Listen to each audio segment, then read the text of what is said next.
I just need your attentive selves.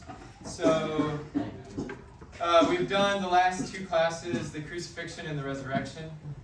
Okay, so what were some pieces of evidence from those two classes? Valuable pieces of evidence. What? From what? From yesterday and from Tuesday. Mr. Mullins, already locked in. The crucifixion was like recorded by Roman guys. Recorded by Roman guys? Down. Okay.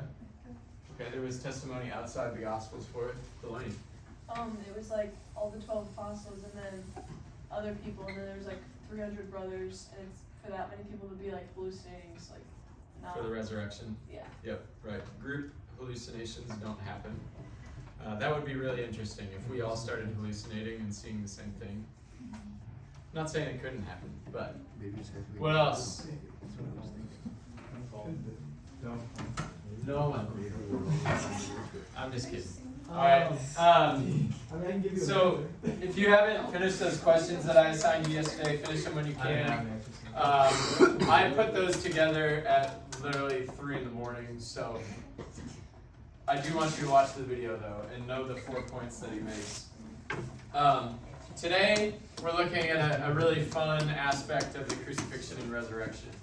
So we're going to start with the 21st chapter of the Gospel of John.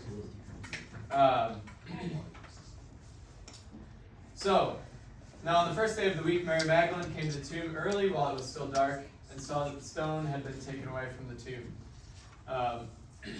So she ran and went to Simon Peter, the other disciple, the one whom Jesus loved, and said to them, "They have taken the Lord out of the tomb, and we do not know where they have laid him." Peter then came out with the other disciple, and they went towards the tomb. They both ran, but the other disciple outran Peter and reached the tomb first. And stooping to look in, he saw the linen cloths lying there, but he did not go in. Then Simon Peter came, following him, and went into the tomb. He saw the linen cloths lying, and the napkin which had been on his head, not lying with the linen cloths, but rolled up in a place by itself. Then the other disciple, who reached the tomb first, also went in, and he saw and believed. For as yet they did not know the scripture that he must rise from the dead. Then the disciples went back to their homes. Okay. So, in this account, so Mary Magdalene discovers the tomb empty first. There was something said about that from William Craig. Do you guys remember what it was? Shania, you can talk with me, but I don't want to have to talk over you. What's the significance of this? Archer? Like the fact that it was recorded that like a woman found him is kind of remarkable because at that point in time, no one really trusted the words of women, and like women weren't seen as reliable sources. So because they recorded it as a woman, that shows that it's more accurate because they didn't like just fake it and have a man say it. Right, okay. Yeah, the fact that they say the woman found the empty tomb is a really big deal. Women's testimony was valueless, which is a really kind of bizarre thing about the ancient world, but it was a fact, and the gospel writers still accounted it factually. Right, so they're not trying to make anything up. Delaney? And it was Joseph that like put him in the tomb, who was Jewish. Joseph, yeah, Joseph of Arimathea. Yeah, and it was like, why would the Jewish person like they? Usually, if it was a criminal, they would just like not bury him like respectfully, but he did. Yeah. He was also part of the court that was putting Jesus on trial and crucifying him. Okay, so importantly, also John lets Peter go first. So the primacy of Peter as the head apostle is clear, even in details as small as this. John also kind of flexes on him and says that he got to the tomb first, letting all of us know that he ran faster. So 2,000 years of church history knows that John was faster than Peter. But what we believe to have from this chapter is the linen cloth. And this has a name. Does anybody know what it is? The Shroud of The Shroud of Turin. Turin. Okay. So what I have for you here is the original Shroud of Turin. Jesus was buried in this. No, okay, this is from Amazon, made in Singapore, but it's a copy. I need some guys up here to help me out. Get up. Oh. I need some tall people. I need some tall people. No, let's go, Quinn. Junior Thomas. Thomas, right up there. You're tall. Tall. So, get some tacks. Here you go. Pin this up. Pin it up. I need to get up there. Okay, Landon, pin one spot up. Quinn, pin one spot up. Alright, now bring it out. There you go. You got one? You got one? Yeah, I got one. Make it even. Now go all the way down. All the way down. Yeah, all the way down. You got one job. Alright, make it even. Good work.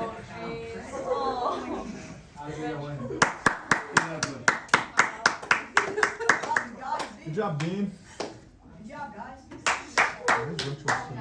Strong man right here. Here we go. Very strong guy.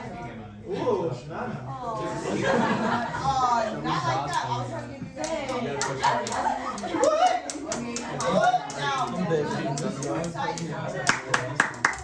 Alright. Thank you very much, gentlemen. That was a gay. Okay. Shroud of Turin. Alright, what can you guys notice about this? And before I say that, this is the most studied, scientifically studied artifact in human history. But not the most studied religious artifact. The most studied artifact in human history. Not even close. There have been way more scientific studies on this than anything else ever. What do you guys notice? Jude. See like an outline of the face. Okay, see an outline of the face here. Thomas. That's what I was gonna say. Yeah. Susie? All the like marks are symmetrical. Okay, symmetrical marks. Yeah. Anything else? Is it still like a thing? Like is the imperial Yeah. thing we still have? Yes. Yeah, you can go see this in Italy. Wow. Yeah. Archer. It looks like burnt in some places. Okay, it looks burnt in some places. Okay. What else? Anything else? Alright, well, we'll start with the basics. So, this is a 14-foot cloth. And that's actually what the length of cloth that the Jews used. They had a very long linen cloth. So you would be laying on your back, and then the cloth would be wrapped over your head and laying across your body. So it goes underneath, wraps around over the top. The linen has a specific type of weaving pattern for the Jews. It was called a herringbone weaving pattern. The copy of the shroud that we have is a herringbone weaving pattern. It follows the same one that the Jews had. The biggest objection to the shroud is that there was a carbon dating done on it and dated to the Middle Ages. Okay, party over, it's clearly a fake. Let's go home. These splotches, I don't know if it was Susie or Archer that mentioned it. It looks burnt. That's because it was. So this was brought to Europe during one of the Crusades, and it was kept in a convent. And there was a fire in the convent. So the nuns stitched it back together with cotton. So we have cotton patches in each of these areas. So it was folded and burnt at the corners. They rewove it using cotton, not linen. When they carbon dated it, they didn't follow protocol. These were some non-Christian scientists. They took it straight from the cotton, carbon dated it to the Middle Ages around the time when nuns were living. They didn't test any of the rest of the shroud. There have been 5 tests done since then. They all date the shroud to about 50 AD, plus or minus 100 years. The most recent one was done a couple months ago. There was a lot of popular press about it because it dated it to around 50 AD again. Okay, so this is very clearly from the 1st century according to carbon dating. Okay, what were some of the other things that we mentioned? It's symmetrical, okay? What do these look like over here? Jude? Blood stains, okay. So what happened with Roman scourging was they would bind your hands to a pole, and then you're on your knees laying on the pole, and you've got one soldier over here at a 45-degree angle with the whip. You got another soldier over here at a 45-degree angle with the whip. All right, let me put this vertical so you guys can see it a little more easily. This is exactly what we see on the shroud. So across, across, across, across, across, across, all up and down the body. What do you see right here? Oops. What do you guys see on the hand? Where he got nailed to the cross. Okay. Blood on the wrist where he got nailed. All right. So there's been dispute always about whether he was nailed through the hands or the wrists. So this is anatomically correct, because if you were going to be crucified, if you were crucified through the hands, it would have ripped through the hand. Okay. In order to hold up a body, it would have to be through the wrists. Okay. So this is anatomically correct. The blood actually falls where you would expect if it's only gravity acting on it. Okay. So none of the blood here is smeared. That's really important, because if the body were grabbed out of the cloth, if this were stolen, we would expect some of the blood to be smeared across it. It's not.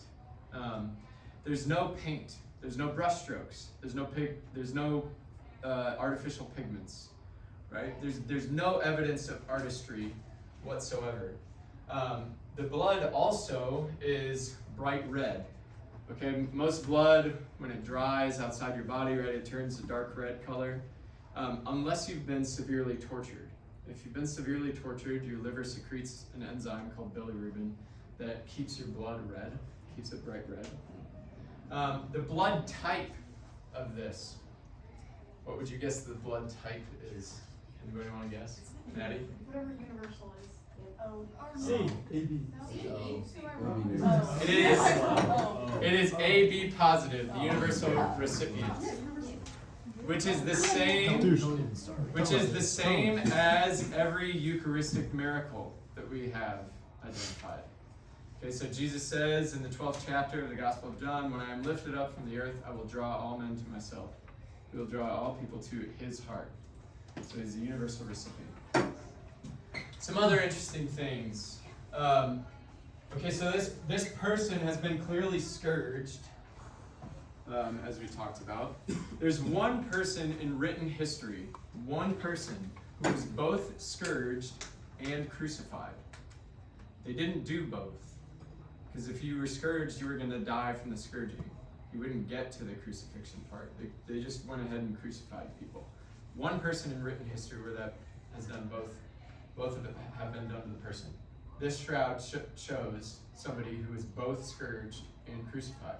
There's one person in written history who was given a crown of thorns and then crucified. This person has a crown of thorns. You can see a faint outline, blood stain right there, and then crucified. There's one person in written history who was pierced in the side and crucified. It's hard to see. They do a lot more studies with really high-res images, but you can see where a spear would have gone in at a 30-degree angle and just barely touches the heart. Okay, so when blood and water came out of the heart of Jesus in the gospel, that's actually anatomically correct, because when you're under severe stress, the sac around the heart fills with fluid. It's not water, but it would look like water, and it would pour out the side. There's a blood stain underneath the side. You can't really see it with this cloth from Amazon, but it's pooled right underneath the side that was stabbed. What else? The dirt on the feet is native to Jerusalem. There's pollen on the shroud. So pollen, what gives you allergies? There's pollen that's native to the Middle East. There's pollen that went extinct after the 1st century and is native to the Middle East. So there's no way this shroud could have come from after the 1st century. The pollen literally doesn't exist There's calcium deposits on it, native to the tombs outside of Jerusalem. Let's see, what else? Is there anything else you guys notice about it?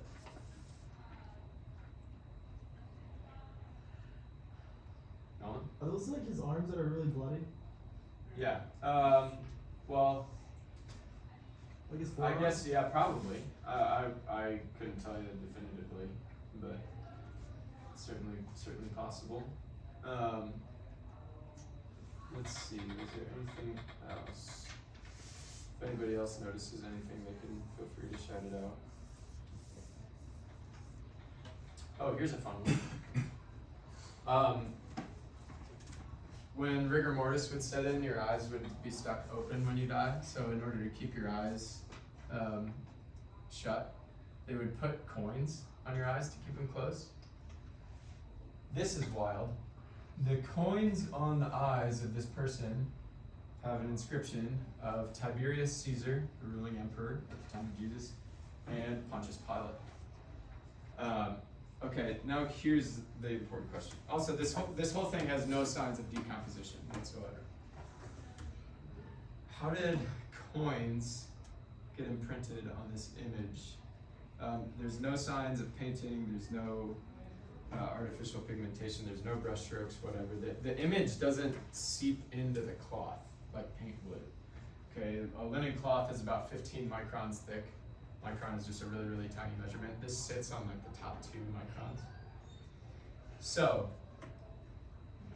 how this image got to be there is the most interesting thing. So, in the early 1900s, there was a guy who took a picture of this.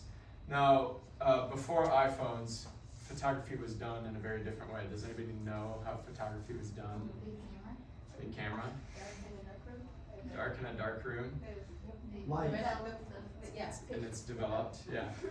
Have you guys used a negative filter on Snapchat? Do you guys know what a negative filter looks like? Okay, it's flipped. So the light parts of the image are dark, and the dark parts of the image are light. So the way photography used to be done, you had the big flash, and then it reflects onto a film, and the film produces a negative.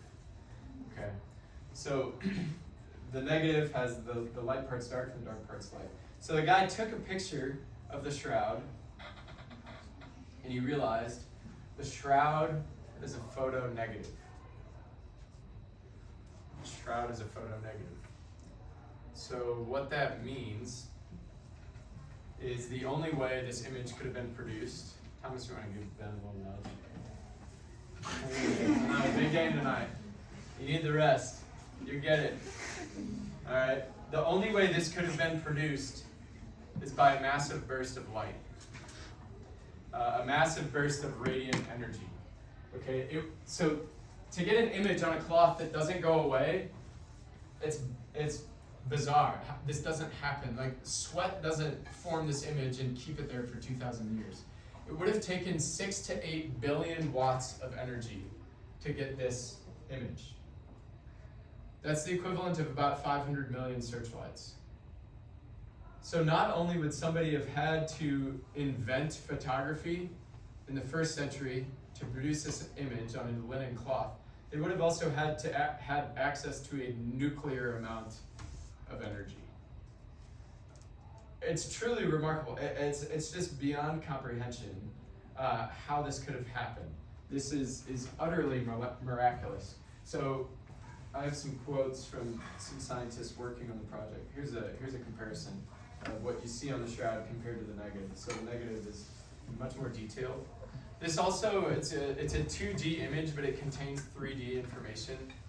So they just did an AI rendering of what Jesus would have looked like based on the shroud. You guys can look it up after. It's really kind of powerful, honestly.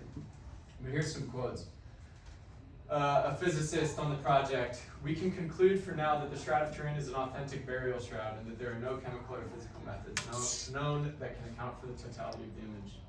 Criminologist said the pollen of 58 different plants from the shroud proved that the linen originated from Palestine.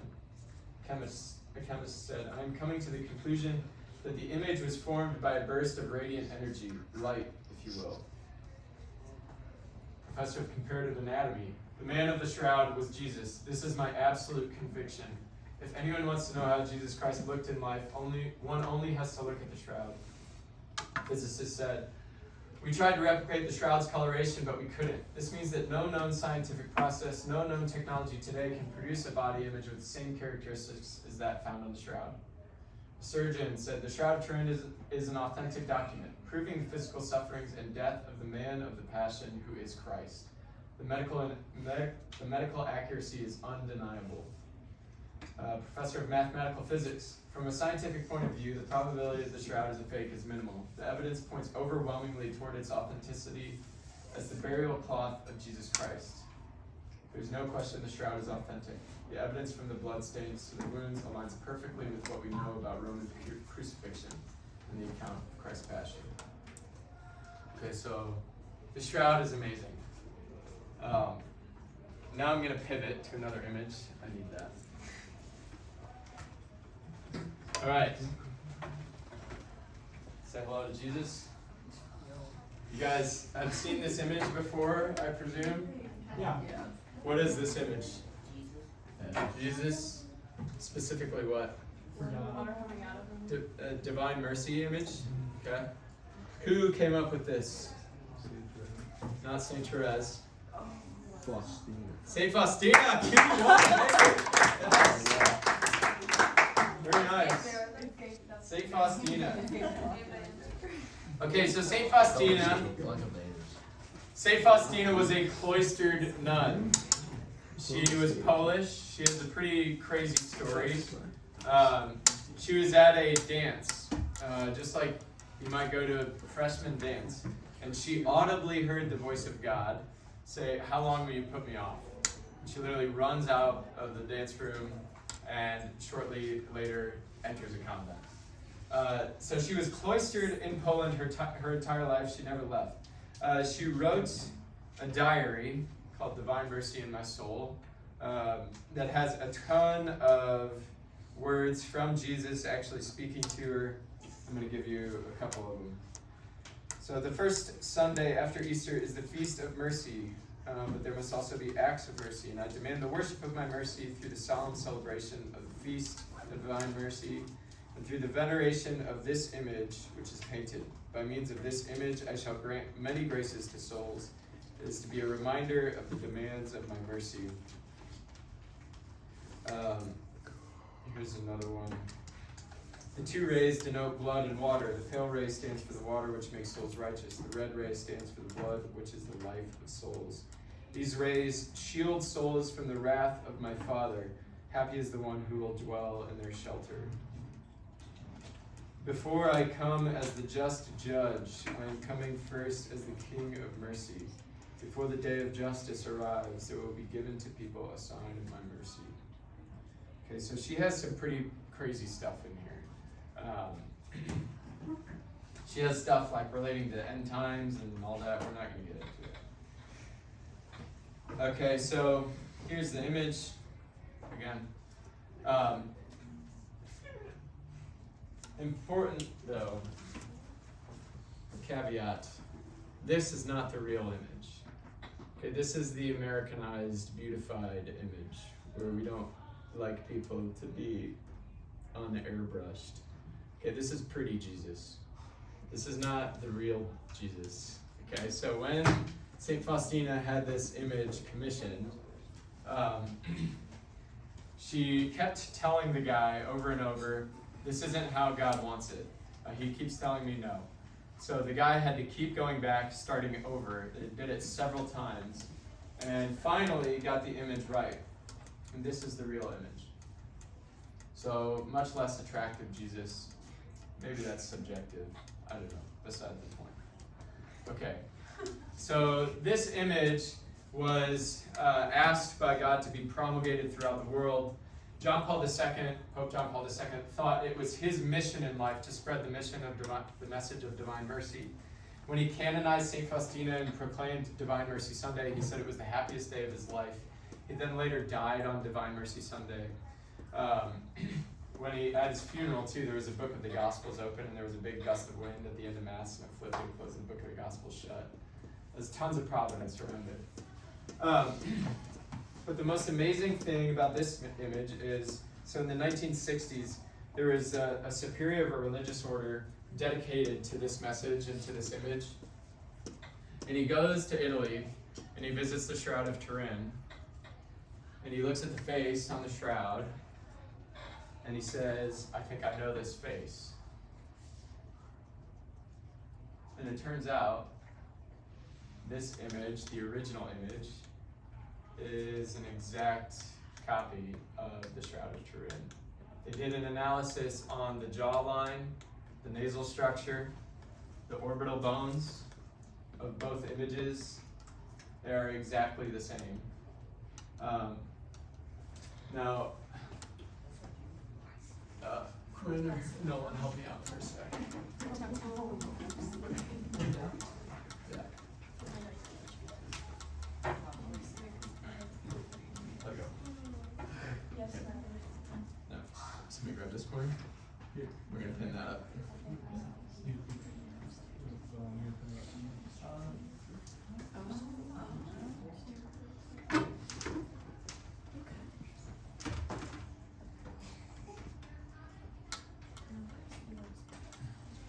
Alright. You might be able to see it a little better now. In real life, the real dimensions of this image, of this Divine Mercy image, exactly match the Shroud of Turin. Height, limb length, again, facial structure, it's all the same. This is a Catholic nun who was cloistered her whole life. She had no knowledge of the shroud. And we get these two exact matches. This gift to the church to spread the mercy of God is an exact match to the image from 2,000 years ago of what we did to God in the flesh. How tall was he? 5'10". Okay. Now, when the apostles are recounting this, when we look at John 21 and they run to the tomb, right? This is the man that they left, and they endured harsh rebuke from Christ multiple times throughout the Gospels. I'm sure they were terrified. When they encounter an empty tomb, I'm sure they're terrified of the words he's going to have for them, that they all ditched him. They're hiding in the upper room. They're scared. They're scared for fear of the Jews. That's what it says in Scripture. They're worried that their outcome is going to be like this. Even after betraying him, letting him go through that, where it's just scars all over. The only person scourged and crucified, this is what they get. Okay, this is the risen Lord with rays, blood and water coming from his side. That is the beauty of the paradoxical nature of our Catholic faith. No matter what we do, Christ still comes in mercy. No matter who has betrayed us, hurt us, we're called to do the same. We're called to that same mercy. But yeah, some aspects of Catholicism are just amazing and fun and incredibly cool. Our Lady of Guadalupe is another image that I could talk about this like. I'd love to do it sometime. But the thing is, nobody has to believe this, okay? The church doesn't say you have to believe the shroud. The church says you have to believe the teachings of Jesus Christ passed down through the church. So it's the only thing required. But we're given things like this to strengthen our faith. And it's it's Christ's life, this death turned into resurrection, that serves as the foundation for the moral life that we strive to live, the happy, fulfilling life that we strive to live. But again, just kind of an amazing and cool and fun little topic for us to do. And that is all. Any questions? No, sir. Susie? Do like Protestants talk about the shroud a lot? Or is it more like I think so. Yes. I think so. But I don't know. I couldn't tell you for sure. Any other questions? All right, that's all. You guys are free. I've never you know, Very less than that. okay.